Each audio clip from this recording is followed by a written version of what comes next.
Hello there YouTube, it's your boy B3, back with another kicking, you guessed it, action figure review.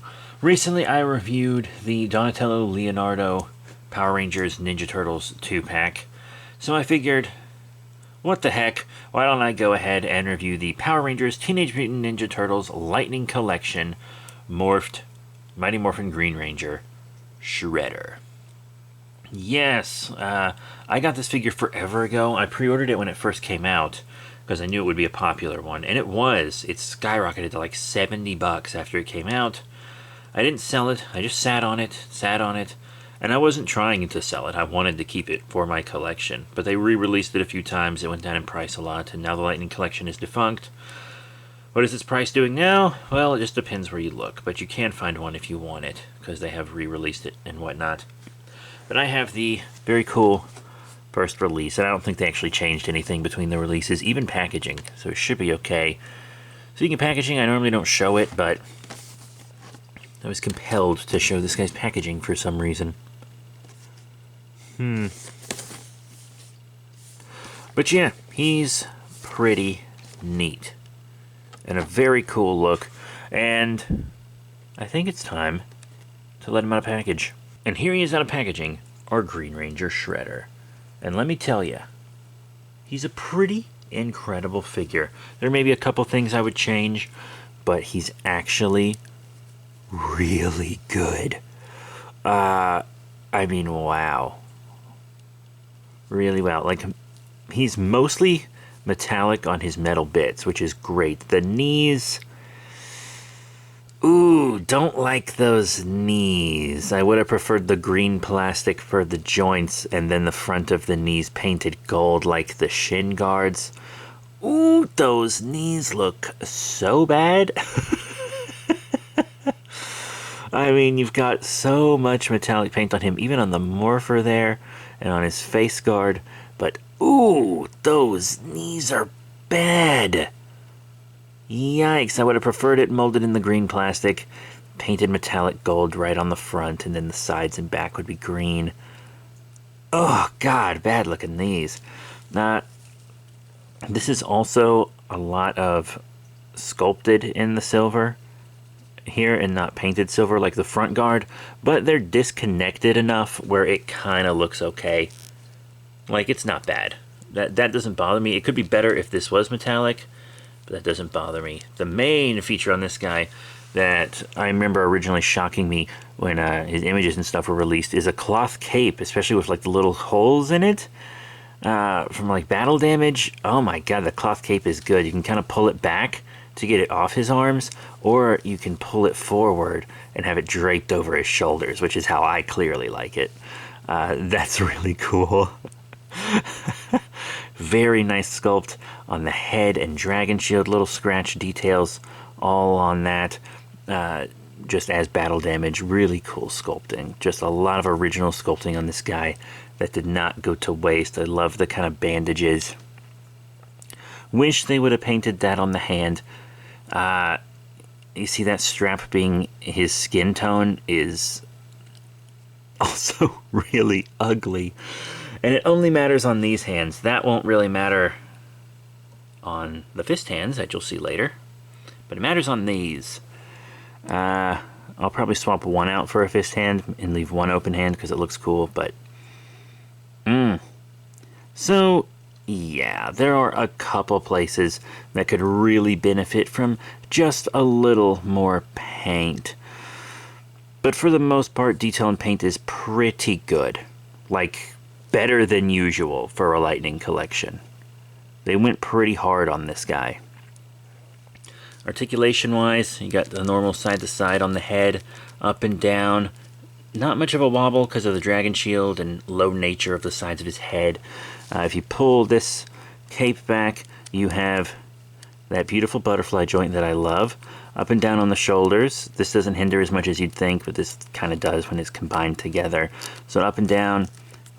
Oops, sorry, let's do it like this. Forward and back. And then you have a rotation. Double elbow bend. Rotation. And then forward and back. Whatever, girl. That's gonna make so many fanboys mad. Whatever. Those turtles don't know anything. This moves.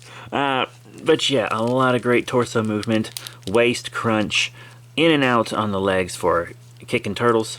Forward, no back. It won't go straight back because of the hard plastic bussy.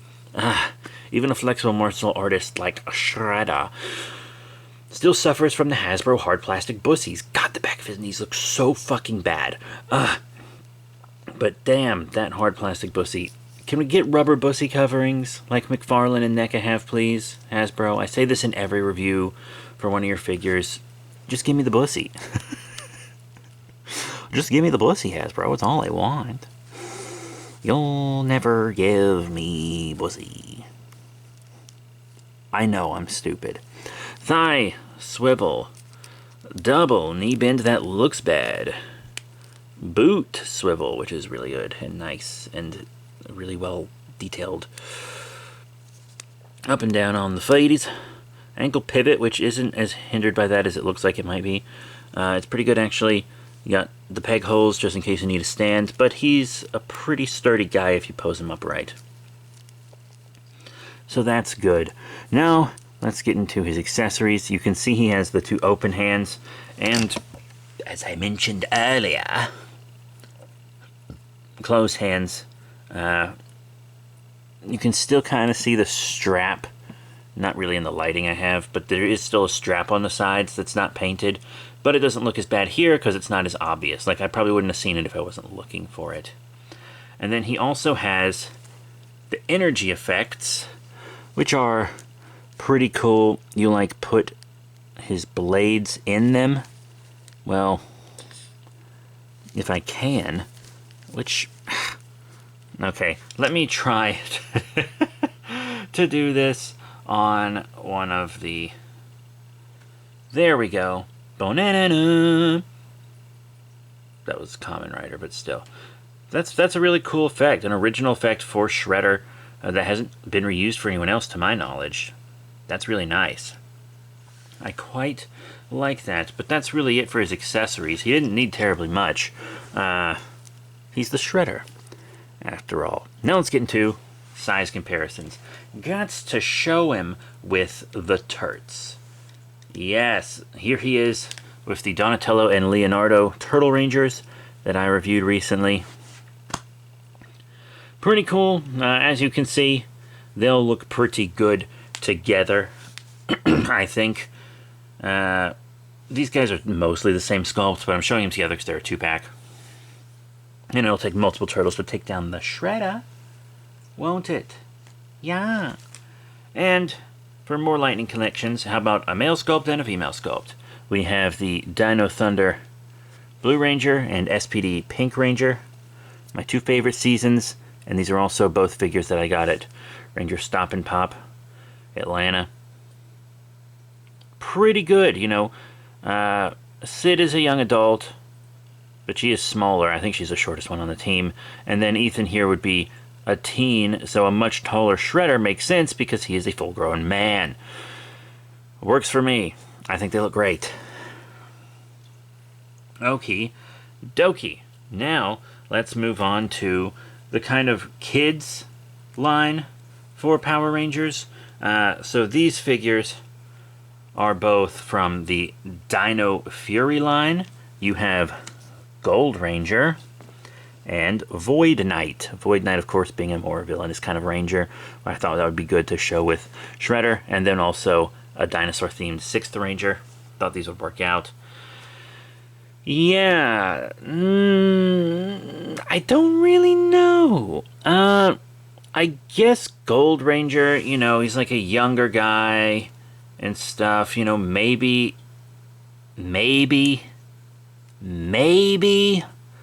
But Void Knight seems too small. I feel like Void Knight would maybe be bigger, more Shredder size.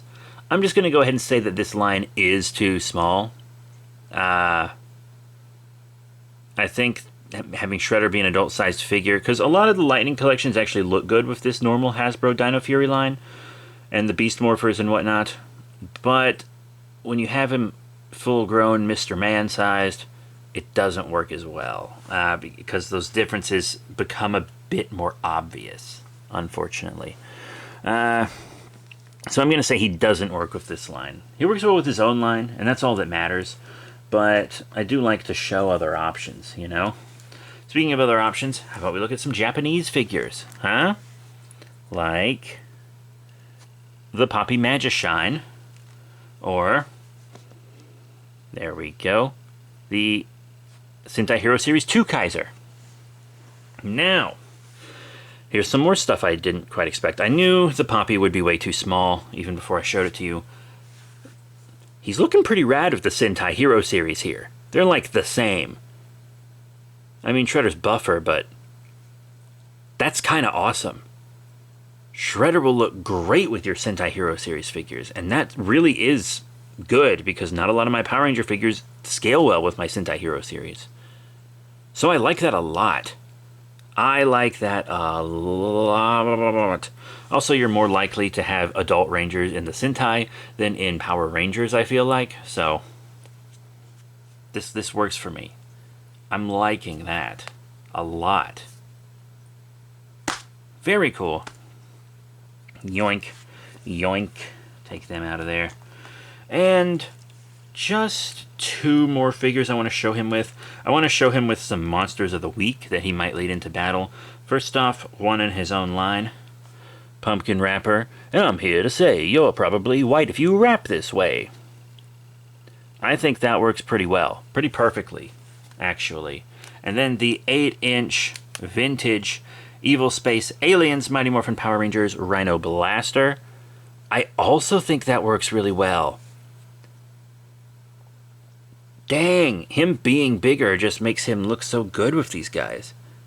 Wow, it looks like someone his size could be in the Rhino Blaster suit. And a much thinner person, but an adult his age, could be in the Pumpkin Wrapper suit. It really looks like that. He works well with these Monsters of the Week. Huh, these Motics. That's so dumb.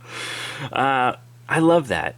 I really love that. Wow. Wow, guys. Wow. So yeah, all in all, my final thoughts on the Green Ranger Shredder from Hasbro's Power Ranger Lightning Collection line. This is a really good figure. Probably one of the best the Lightning Collection has released. I do have gripes. The paint here, lacking the metallic paint, doesn't look so bad.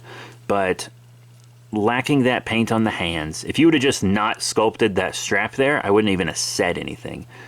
Some figure reviewers might have been like, oh, how's that being held on? I wouldn't have. If that strap wasn't there, that wouldn't have bothered me. But it being there and not it just being the color of his skin, it looks so weird, right? And those knees are terrible. They're awful. But the rest of him is really great. He has really just enough accessories for Shredder. I feel like he didn't need too many more or anything. He looks good. It's great. All these original pieces. They went hard on this figure. God, those knees, I hate them so much. And normally, when it comes to Toku heroes, Henshin heroes, if you will, I typically don't like them showing skin. I don't like it. A lot of people don't like it. A lot of people are like, get over it. But part of me almost feels like it defeats the point of Power Rangers in a way. Like, to me, when Power Rangers, their thing covers their whole body. And part of that lets anyone picture that they can be in that suit. And I know Shredder's a villain, and I think that's why it doesn't bother me as much, because he is a villain. But I don't really like skin shown on my Power Rangers. It's weird, right? It's a little weird. But it's normal for Shredder outside of Power Rangers, so I think I can live with it with him. There's just a couple paint things on this guy I would fix, but otherwise, what an incredible figure. So that's it. Thank you all very much for your support. Please remember to rate, comment, and subscribe. Check out all the cool links in the description below, Facebook, Twitter, etc. And I'll see you all next time. Bye for now. Also, I didn't know this until just now when I was trying to decide on a thumbnail, but those go all the way through. I didn't realize that till just now. I'm not going to reshoot the whole review, but there it is. That's really cool. Goodbye.